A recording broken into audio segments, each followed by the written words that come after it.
పాకిస్తాన్తో కాల్పుల విరమణ విషయంలో అమెరికా పాత్రేమీ లేదని భారత ప్రధాని నరేంద్ర మోదీ స్పష్టం చేశారు.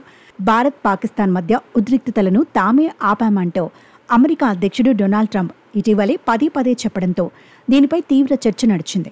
ట్రంప్ ప్రకటనపై స్పష్టతనివ్వాలని అటు ప్రతిపక్షాలు కూడా డిమాండ్ చేశాయి. ఈ క్రమంలోనే దీనిపై తొలిసారిగా స్పందించిన మోదీ భారత్ పాక్ మధ్య ఒప్పందం విషయంలో అమెరికా ప్రమేయం లేదని తేల్చి చెప్పారు. ఈ విషయాన్ని అగ్రరాజ్యం అధ్యక్షుడికి మోదీ స్పష్టంగా చెప్పినట్లు కేంద్ర విదేశాంగ శాఖ కార్యదర్శి విక్రమ్ మిస్త్రీ వెల్లడించారు.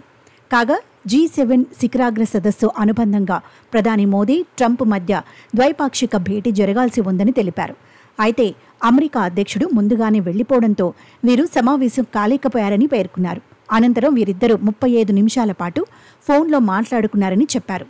ఏప్రిల్ 22న పహల్గాం ఉగ్రదాడి తర్వాత ట్రంప్ మోదీకి ఫోన్ చేసి సంతాపం తెలియచేశారని గుర్తు చేశారు. ఉగ్రవాదానికి వ్యతిరేకంగా చేసే పోరాటంలో అండగా ఉంటామని ట్రంప్ హామీ ఇచ్చారని తెలిపారు. ఆ తర్వాత నుంచి ట్రంప్ మోదీ మాట్లాడుకోవడం మళ్లీ ఇప్పుడేనని విదేశాంగ కార్యదర్శి విక్రమ్ మిస్త్రీ వెల్లడించారు. కాబట్టి ఆపరేషన్ సింధూర్ వివరాలను ప్రధాని మోదీ అమెరికా అధ్యక్షుడికి వివరించారని తెలిపారు.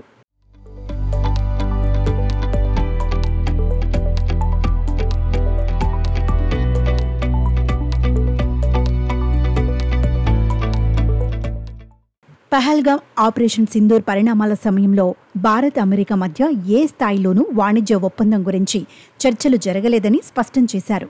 భారత్ పాకిస్తాన్ మధ్య అమెరికా మధ్యవర్తిత్వానికి అంశంపైన చర్చలు కూడా జరగలేదని అన్నారు. కాల్పుల విరమణ ఒప్పందానికి సంబంధించి భారత్ పాక్ మధ్య మిలిటరీ స్థాయి చర్చలు జరిగాయని, పాక్ అభ్యర్థన మేరకి ఆపరేషన్ సింధూర్ను నిలిపివేశామని చెప్పారు. ఇప్పుడు ఎప్పుడు భారత్ ఇతరుల మధ్యవర్తిత్వాన్ని అంగీకరించే ప్రసక్తే లేదనే విషయాన్ని అమెరికా అధ్యక్షుడికి మోదీ స్పష్టంగా చెప్పారని మిస్రీ వెల్లడించారు. ఈ విషయంపై భారత్లో పూర్తి రాజకీయ ఏకాభిప్రాయం ఉందని అన్నారు. ఇక కెనడా నుంచి తిరిగి వెళుతుండగా అమెరికా రావాలని ట్రంప్ మోదీని ఆహ్వానించినట్లు మిస్రీ తెలిపారు. అయితే ముందస్తు షెడ్యూల్ కారణంగా తాను రాలేనని భారత ప్రధాని వివరించినట్లు పేర్కొన్నారు. త్వరలోనే ద్వైపాక్షికంగా భేటీ కావాలని ఇరు దేశాధినేతలు నిర్ణయించినట్లు చెప్పారు. భారత్లో జరిగే క్వాడ్ తదుపరి సమావేశం కోసం ట్రంప్ను మోదీ ఆహ్వానించారు. దీన్ని అంగీకరించిన అమెరికా అధ్యక్షుడు భారత్లో పర్యటించేందుకు ఉత్సుకతతో ఉన్నానని తెలిపారని భారత విదేశాంగ శాఖ కార్యదర్శి మిస్రీ వెల్లడించారు.